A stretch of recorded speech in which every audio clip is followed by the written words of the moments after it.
Nakahanda na mahigit 30 stalls na tampok ang iba't ibang lokal na produkto ng Lipa City para sa nalalapit na kapistahan ng lungsod. Silipin yan sa report ni Denise Abante.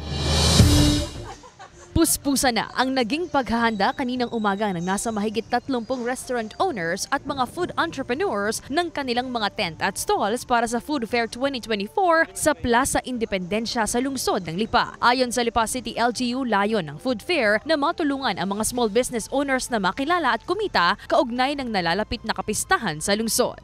Yung Flavors of Lipa ay binibigyan natin ng opportunity yung mga local food entrepreneur natin na may pakita yung kanilang product at the same time ay yung mga pumupunta sa Lipa, matikman naman nila kung gaano kasarap ang mga pagkain dito sa Lipa. Para sa ilang business owners, malaking tulong daw ang Flavors of Lipa Food Fair para makilala at matikman ng mga residente at turista ang kanilang mga locally made na pagkaing hindi lang nakakabusog pero dekalidad din. Ang 66 anyos na si Aling Vilma, halos 30 taon na raw sa lechon business. Bagamat marami ng suki, pinili pa ring sumali sa food fair. Isang malaking karangalan kasi para na rin naming advertisement ito sa lahat. Yung mabenta, mabili yung aming mga paninda. Bukod sa lechon, kabilang sa food fair ang ilan sa mga panghimagas tulad ng ice scramble, potato fries, iced coffee at ang ipinagmamalaki ng 27 anyos na si Teddy ang kanyang homemade kapeng barako flavored ice cream. Panahon ng pandemic daw nang simulan niya ang kanyang negosyo at umaasang mas makikilala sa paglahok sa food fair. Ang sariling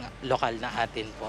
Saka syempre para i-promote din po ang lokal na produkto na galing po dito sa aming bayan po sa Lipa. Dagdag pa ng Lipa City LGU ang mga aktibidad at lalo na ang pagdiriwang ng kapistahan ng lungsod ay pag-alala sa buhay at paghihirap ni San Sebastian, ang kinikilalang patron ng Lipa City. Bukod sa kasiyahan, sa masasarap na pagkain at kung ano-ano pa, importante rin na malaman natin yung struggles ni San Sebastian na pwede nating ma-adapt as Lipeño.